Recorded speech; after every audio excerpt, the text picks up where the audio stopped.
돈이 얼마가 들든 상관없어. 당장 이 시스템을 우리 것으로 만들어야 해.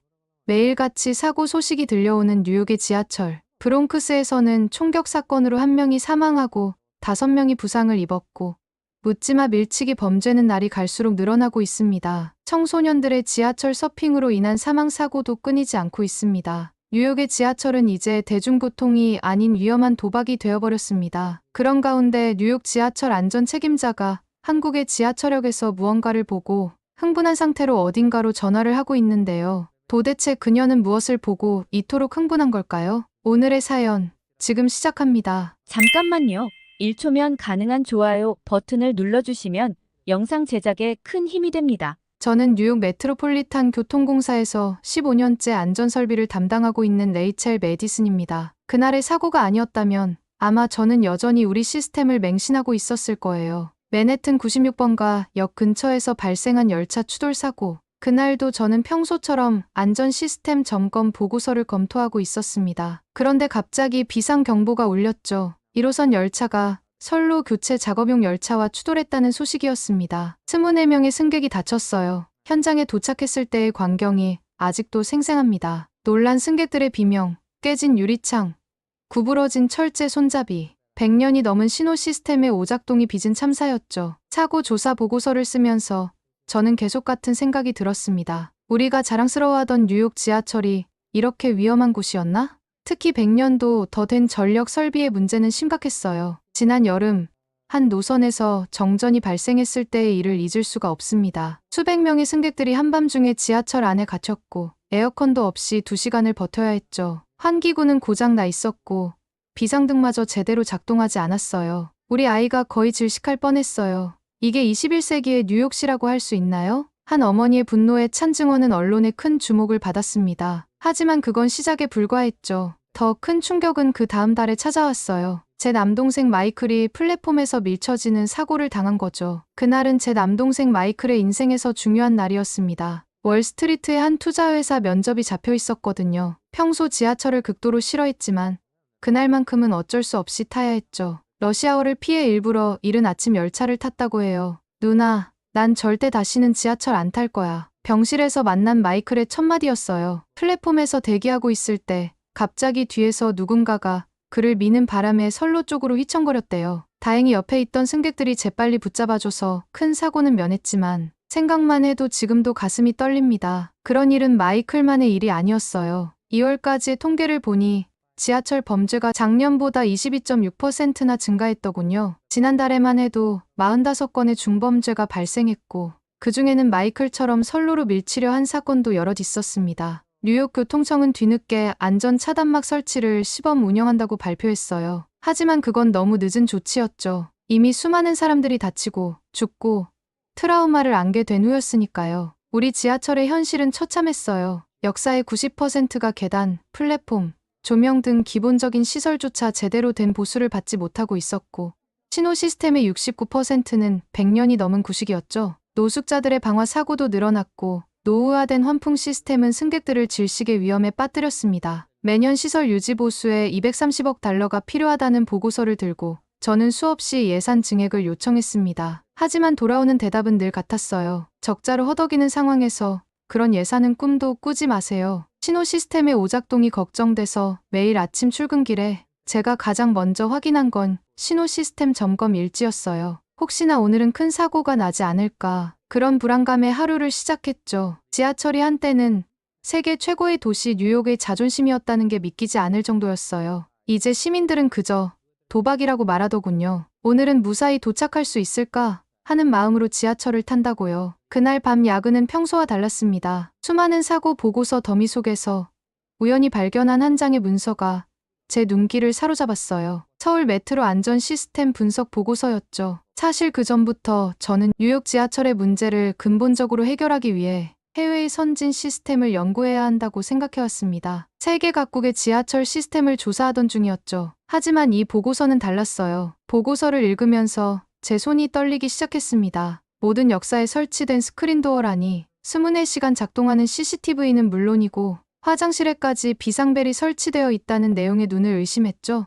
우리가 한 곳의 시범 역사에 스크린도어를 설치하는 것조차 예산 때문에 난항을 겪고 있는데 말이에요. 보고서는 더 놀라운 내용들을 담고 있었습니다. 역사 내 모든 구역을 빈틈없이 감시하는 관제 시스템, 화재 감지와 동시에 작동하는 자동 소화 설비, 승객 밀집도에 따라 실시간으로 조절되는 환기 시스템까지 우리가 100년 넘게 해결하지 못한 문제들에 대한 해답이 이 보고서 안에 있었어요. 밤새 보고서를 검토하면서 저는 우리의 현실과 끊임없이 비교하게 됐습니다. 서울의 모든 역사는 최첨단 시스템으로 무장하고 있었고 완전 자동화된 디지털 신호 체계를 갖추고 있었어요. 퇴근 시간을 훌쩍 넘긴 시각이었지만 저는 계속 보고서를 읽었습니다. 다음 날 아침 이 보고서를 들고 바로 상사를 찾아갔죠. 이런 시스템을 우리도 도입할 수 있지 않을까요? 하지만 돌아온 건 차가운 반응이었어요. 뉴욕은 뉴욕이에요. 우리가 왜 아시아의 시스템을 배워야 하죠? 하지만 이번에는 달랐어요. 제가 준비한 통계 자료를 보여드렸습니다. 매년 증가하는 사고율,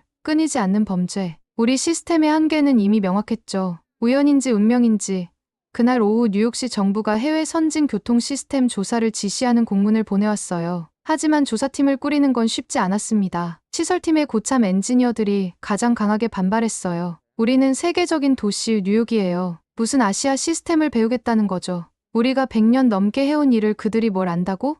다행히도 젊은 엔지니어들이 하나둘 자원하기 시작했습니다. 톰은 실리콘밸리에서 일하다 온 신입이었고 제니퍼는 MIT 출신의 열정 넘치는 엔지니어였죠. 사라는 도쿄 지하철을 연구한 경험이 있다며 자원했어요. 그들은 저처럼 변화의 필요성을 느끼고 있었나 봅니다. 며칠 뒤 저는 조사팀 팀장으로 임명되었고 한국행이 결정되었습니다. 그때는 몰랐어요. 제가 곧 마주하게 될 것들이 얼마나 놀라운 것들인지를. 처음 강남역에 도착했을 때의 그 충격을 잊을 수가 없습니다. 공항에서 리무진 버스를 타고 오면서도 계속 의문이 들었어요. 정말 보고서에 쓰인 그대로일까? 하고요. 하지만 제 눈앞에 펼쳐진 광경은 보고서의 내용을 훨씬 뛰어넘는 것이었죠. 지하철역이라기보다 호텔 로비 같았어요. 반짝반짝 윤이 나는 바닥, 어디에서도 악취가 나지 않는 공기, 그리고 가장 놀라웠던 건 승강장과 선로 사이를 완벽하게 차단하고 있는 스크린도어였습니다. 제가 본 것은 단순한 안전문이 아니었어요. 선로 전체를 덮는 완벽한 차단 시스템이었죠. 이게 정말 가능한 거였어. 저도 모르게 터져나온 말이었습니다. 우리가 한 곳에 시범 역사에 설치하는 것도 힘들어하던 그 스크린도어가 서울의 모든 역사, 무려 289개의 역 전체에 설치되어 있다는 사실이 믿기지 않았어요. 그 효과는 더욱 놀라웠습니다. 스크린도어 설치 이후 지하철 내 자살 사고가 연평균 33.7건에서 최근 11년간 단 한 건도 발생하지 않았다는 거예요. 게다가 승강장 내 미세먼지는 18.9%나 감소했고 소음도 7.9% 줄었다고 하더군요. 역사 내부를 둘러보면서 발견한 특징들은 저를 계속해서 놀라게 했습니다. 휠체어를 타고 편하게 이동할 수 있는 넓은 통로, 시각장애인을 위한 점자 블록, 곳곳에 설치된 엘리베이터와 에스컬레이터까지 모든 것이 세세하게 계획되고 설계된 흔적이 역력했어요. 특히 인상 깊었던 건 임산부 배려석이었습니다. 분홍색으로 특별히 표시된 좌석은 단순한 배려 표시가 아닌 하나의 문화를 보여주고 있었죠. 각 객차마다 노약 좌석이 지정되어 있는 것은 물론 자전거 이용객을 위한 전용 거치 공간까지 마련되어 있었어요. 레이첼 씨, 이쪽으로 오시죠. 잠시 후 저희를 맞이한 김 과장의 목소리에 정신이 번쩍 들었습니다. 그는 서울교통공사에서 30년 가까이 근무한 베테랑이었어요. 하지만 그의 첫마디는 제가 예상했던 것과는 전혀 달랐습니다. 지하철은 단순한 교통수단이 아닙니다. 시민의 생명을 지키는 공공재이자 모두가 함께 만들어가는 공간이에요. 그의 말을 듣는 순간 저는 우리가 그동안 얼마나 잘못된 관점으로 지하철을 바라보고 있었는지 깨달았습니다. 뉴욕에서 우리는 지하철을 단순히 A지점에서 B지점으로 사람들을 운송하는 수단으로만 여겼던 거죠. 지금부터 보여드릴 것들이 있습니다. 아마 더 놀라실 거예요. 김 과장의 안내로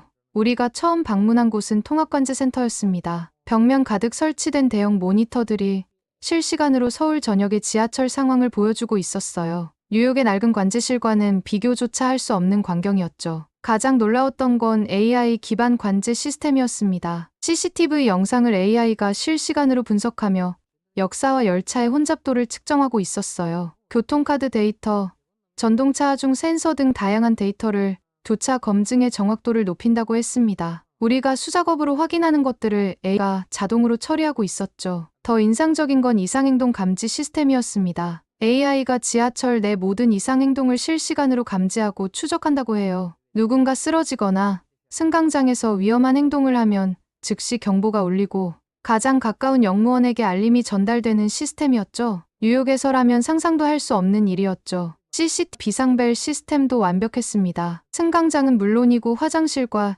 열차 내부 구석구석까지 사각지대 없이 감시가 이뤄지고 있었어요. 특히 인상적이었던 건 비상벨이 울리면 즉시 해당 구역의 CCTV 영상이 관제실에 표시된다는 점이었습니다. 환기 시스템은 또 어떻고요? 실시간 미세먼지 측정으로 자동 환기가 이루어지고 에너지 효율까지 고려한 설계였습니다. 우리가 100년 된 환풍구로 고생하는 동안 이곳은 이미 스마트 환기 시스템을 구축하고 있었던 거죠. 특히 인상적이었던 건 모든 시스템이 유기적으로 연결되어 있다는 점이었어요. 스크린도어의 센서가 이상을 감지하면 즉시 열차 운행에 반영되고 혼잡도 데이터는 실시간으로 열차 배차 간격 조정에 활용되었습니다. 마치 거대한 생명체처럼 모든 것이 하나로 연결되어 움직이고 있었죠. 관제실을 나오면서 저는 깊은 충격에 빠졌습니다. 우리가 그토록 어렵다고 생각했던 것들이 이미 누군가는 완벽하게 해결해 놓았다는 사실이에요. 뉴욕의 지하철이 100년 전에 멈춰 있다면 서울의 지하철은 미래를 달리고 있었습니다. 하지만 김 과장의 말처럼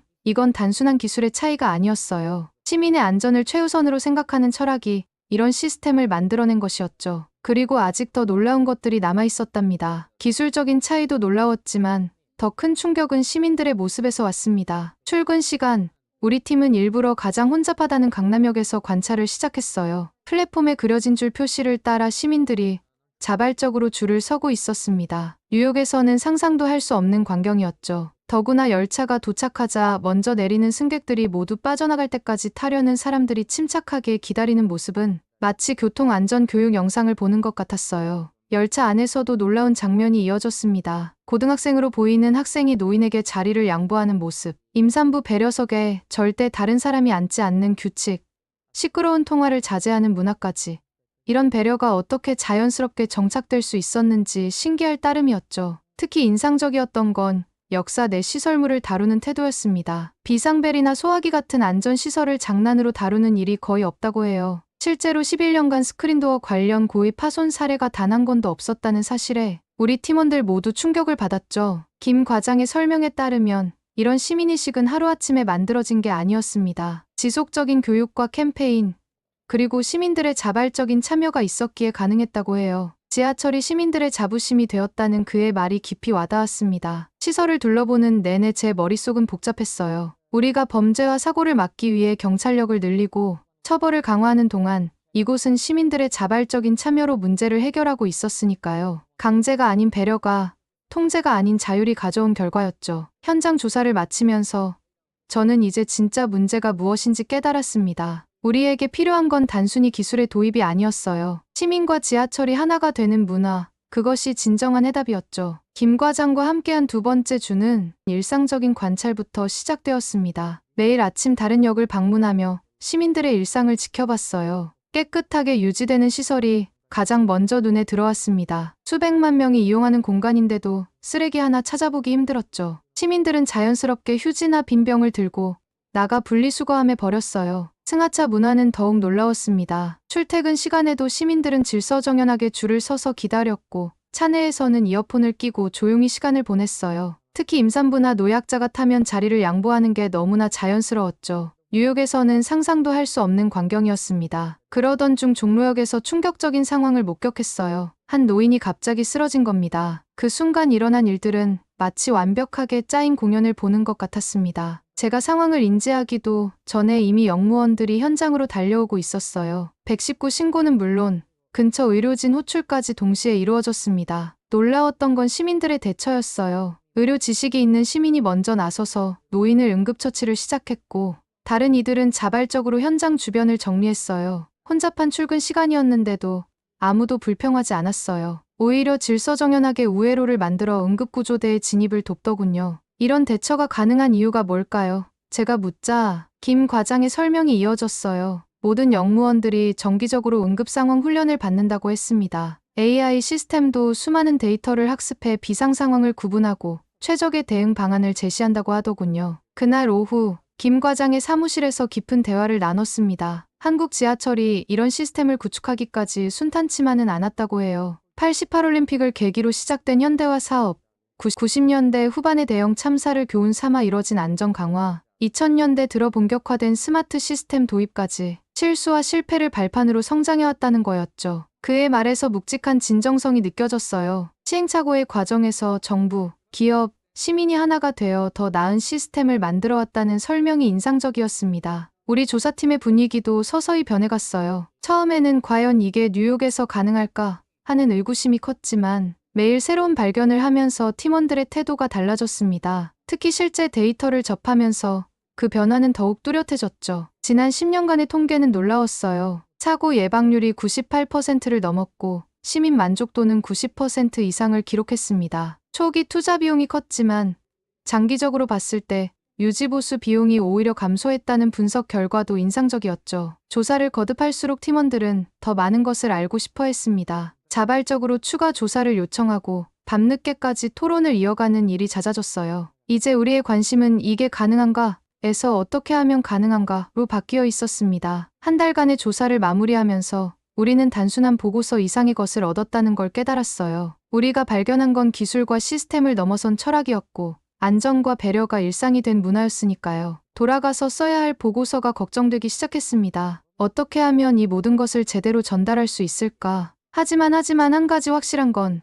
더 이상 예전으로 돌아갈 수 없다는 거였어요. 한국의 지하철은 제게 충격을 넘어 희망을 보여주었습니다. 우리도 할 수 있다는 희망, 변화가 가능하다는 희망이었죠. 이제 제가 해야 할 일은 이 희망을 현실로 만드는 것이었답니다. 한국에서 돌아와 보니 올해 초 96번가 역의 그 추돌 사고 이후로도 상황은 전혀 나아지지 않았습니다. 오히려 더 악화되어 가고 있었어요. 새로운 시스템 도입에 대한 우려의 목소리도 컸습니다. 뉴욕은 한국과 달라요. 여기에는 맞지 않을 거예요. 비용이 너무 많이 들어 현실적으로 불가능합니다. 이런 반대 의견들이 쏟아졌죠. 하지만 현실은 우리의 시스템이 한계에 도달했음을 계속해서 증명하고 있었습니다. 11월 퀸스에서 또 다른 비극이 일어났어요. 10대 소년 둘이 지하철 서핑을 하다 추락한 거예요. 한 명은 목숨을 잃었고 다른 한 명은 중상을 입었습니다. 올해 들어 벌써 6번째 사망사고였고 이런 위험한 행동으로 181명이 체포되었다는 통계가 보여주듯 우리의 안전 시스템은 심각한 결함을 안고 있었죠. 12월에는 더 끔찍한 사고가 발생했습니다. 브루클린의 코니 아일랜드 스틸웰 애비뉴 역에서 한 승객이 방화로 목숨을 잃은 거예요. 이런 사고들은 우리의 현재 시스템으로는 예방이 거의 불가능했습니다. CCTV 제한적이었고 비상 대응 체계도 미흡했으니까요. 한국에서 보고 온 실시간 모니터링 시스템과 스크린도어, 통합 관제 시스템이 있었다면 이런 사고들을 막을 수 있었을 텐데 하는 생각이 계속 머릿속을 맴돌았어요. 뉴욕 교통청의 현재 상황도 심각했습니다. 우리 지하철역의 90%가 기본적인 시설 보수조차 제대로 받지 못하고 있었고 신호 시스템의 69%는 100년이 넘은 구식이었죠. 이대로는 안 된다는 공감대가 서서히 형성되기 시작했습니다. 변화는 쉽지 않을 거예요. 하지만 우리에겐 선택의 여지가 없었습니다. 매일같이 발생하는 사고들, 시민들의 불안과 불신, 한계에 도달한 노후 시스템, 이 모든 것을 바꾸기 위해서는 근본적인 변화가 필요했습니다. 한국에서 본 시스템은 단순한 기술의 차이가 아니었어요. 그것은 시민의 안전을 최우선으로 생각하는 철학이자 현대화된 대중교통의 표준이었습니다. 우리도 이제 그 변화의 길을 걸어가야 할 때였죠. 변화의 바람은 생각보다 빨리 불어왔습니다. 트랩행어스를 비롯한 시민단체들이 지하철 시스템 개선의 필요성을 강력히 제기하기 시작했어요. 30년 넘게 뉴욕 시민들의 교통 권익을 대변해온 그들의 목소리는 무게가 있었죠. 운송노동자연맹의 반응도 긍정적이었습니다. 처음에는 새로운 시스템 도입에 대해 우려하던 그들도 한국의 사례를 자세히 살펴본 후에는 입장이 바뀌었어요. 자동화가 일자리를 뺏는 게 아니라 오히려 더 전문적이고 안전한 일자리를 만들어낸다는 사실을 이해했기 때문이죠. 2024년 뉴욕 교통청은 더 구체적인 변화의 청사진을 발표했습니다. 2029년까지 진행될 684억 달러 규모의 대규모 프로젝트였어요. 특히 예산의 90%를 시설 개보수에 투입하기로 한 결정은 그동안의 방향과는 완전히 달랐습니다. 가장 눈에 띄는 변화는 새로운 열차의 도입이었습니다. 미국 지하철 역사상 처음으로 도입된 개방형 통로 열차는 시민들에게 신선한 충격을 주었어요. 한국에서 보았던 것처럼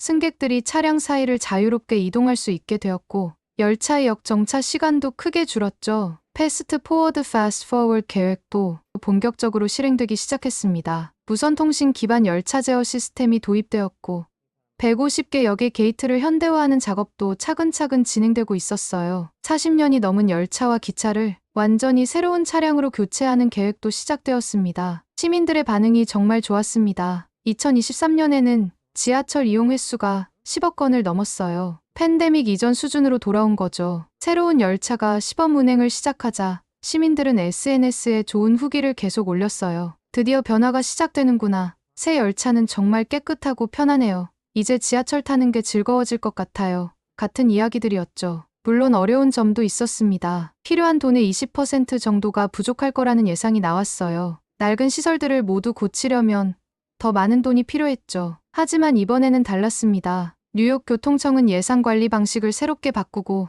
IT 기술을 활용해서 유지보수 비용을 줄이는 방법을 찾아냈어요. 환경 문제도 신경 썼습니다. 2040년까지 지하철에서 나오는 탄소를 85%까지 줄이기로 했어요. 친환경 버스도 도입하고 전력 시스템도 개선하기로 했죠. 한국에서 본 에너지 절약 시스템을 참고했거든요. 이제 뉴욕의 지하철이 새로운 출발을 시작했습니다. 한국에서 보았던 그 안전하고 편리한 시스템이 뉴욕에서도 하나씩 현실이 되어가고 있어요. 조금 천천히 가더라도 우리는 계속 앞으로 나아가고 있습니다. 변화는 이미 시작되었고 이제 멈출 수 없게 됐어요. 매일 500만 명의 시민들이 더 안전하고 더 편하고 더 믿을 수 있는 지하철을 이용하게 될 거예요. 뉴욕 시민들이 진짜로 자랑스러워할 수 있는 지하철을 만들 때까지 우리의 변화는 계속될 것입니다. 오늘은 뉴욕 지하철의 안전 책임자가 한국의 지하철 시스템을 직접 경험하고 변화를 이끌어낸 사연이었습니다. 크린도어, 24시간 CCTV, AI 관제 시스템 등